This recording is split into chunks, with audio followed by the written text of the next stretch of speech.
Now, we all have friends and colleagues around. We sometimes also have our family members around, and because we are surrounded by so many people, we really need to understand what the person right in front of us is thinking.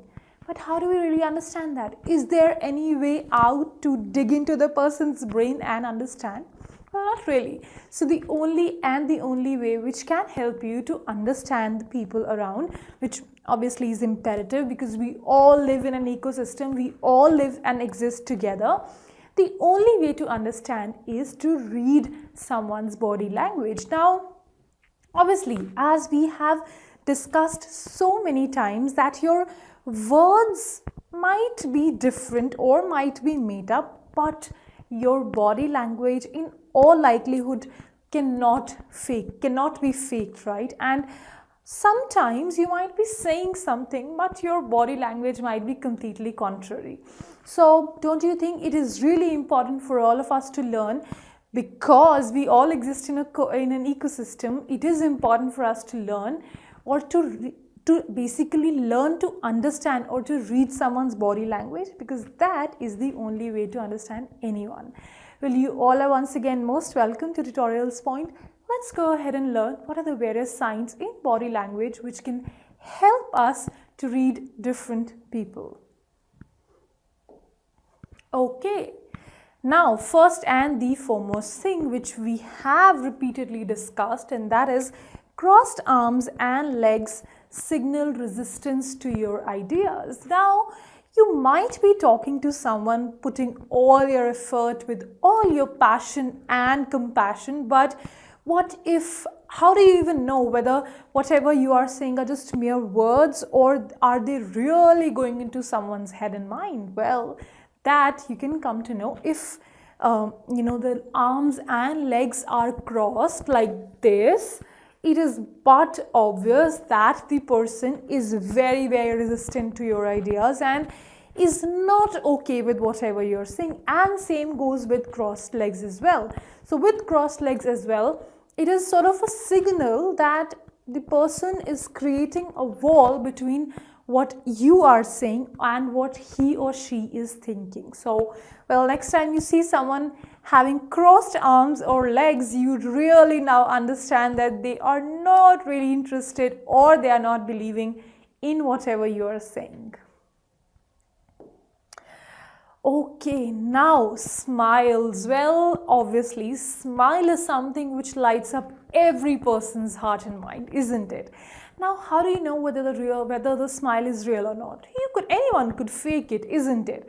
Now, how do you identify? Well, obviously, real smiles will always crinkle the eyes, which means it'll bring wrinkles around the area of eyes. And of course, this again is no secret. We have discussed it so many times, which will basically help you to understand whether the person, whoever is smiling, is it really reaching that person's eyes, or is it just a fake smile? Because again, someone might be faking to sort of be happy, but it will show up in the eyes, and you can not hide anything from your eyes. Your eyes are like a clear mirror of what you are thinking and feeling. So next time, don't just believe in the smile, look into the eyes if you really want to know whether the smiles are real or not. Okay, how about copying someone's body language? Well, copying someone's body language, if you observe here, basically this is known as mirroring someone's body language, and this is only and only possible, or this happens very naturally and organically when the person, whoever is mirroring your body language, is really impressed by you and is really sort of inclined towards you, is really trusts you, and there is a connect between the two people. So mirroring body language can only happen whenever there is a clear-cut connect, right? So if you see someone mirroring your body language, now you know why is that happening. And of course, based on the situation, you can capitalize on it if you feel it is required. So of course, now you are very much clear that mirroring someone's body language is great and amazing. Okay, posture. Yes, Yes, another very important point is posture. Well, sitting straight with your your spine straight, and of course I don't mean your shoulders have to be very tight or your body has to be stiff. With a relaxed body but sitting straight or leaning in slightly shows that the party in front of you is really interested, or the person whom you're talking with is really interested in what you're saying. On the other hand, slouching or completely being stiff, when your body is completely stiff, it only means that whatever is happening there is purely at a transactional level, and there is clear-cut no connect between what you are saying or between the two people who are sitting in front of each other, or even if there are more persons sitting with each other. It is like a clear-cut indication that the person is not interested. And the same goes with slouching as well. Well, slouching indicates a very casual attitude. You might have observed during meetings, usually if you see someone slouching, it only and only means that the person has a very casual attitude and is not taking the conversation seriously or is not even interested. So now you know, when you see someone sitting, how is that person feeling and to what level is that person really interested in whatever you are saying. Raised eyebrows signal discomfort. Yes, that is right. So in what situations would we end up raising our eyebrows? Probably in surprise, or maybe in shock, or maybe when you're taken aback with something. Other than this, there is going to be no other reason for you to raise your eyebrows. And if you feel that during a discussion there has to be no reason for shock, no reason for surprise, no reason for stress, there should be no reason basically to raise the eyebrows.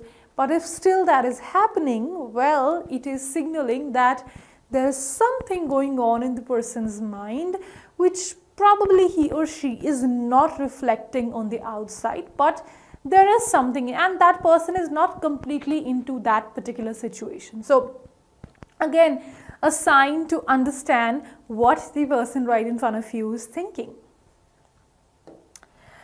Exaggerated nodding and of course sort of staring as well. Now, whenever there is exaggerated nodding, it again indicates that it seems very fake, obviously, right? Because yeah, when someone is understanding whatever you are saying, definitely that person is going to nod, right? Because slight nodding and slight eye contact obviously indicate that the person is understanding and is connected to whatever is happening there. But if the same thing happens exaggeratedly, obviously it signals that it is again not natural, it is again not real, right? So it sort of signals anxiety. So beware of this thing next time. Yes, last but not the least, clenched jaw. Clenched jaw again is a sign of clear-cut stress. If you see someone with a clenched jaw, you definitely are sure and you know that the person is really stressed out and something needs to be done about it. So again, a great way of reading what the person is feeling without having to, without basically letting that person to clearly open up, or without even that person opening up whatever is in his or her mind, you will again come to know what is basically happening. So again, a great way to read what is going on in any person's mind. Well, all these points put together will definitely help you a lot to read any person next time you meet, be it at your office, be it at your workplace, be it in your family or friends. I will come again with a new video. Till that time, have a good day and keep learning with Tutorials Point and Tutorix.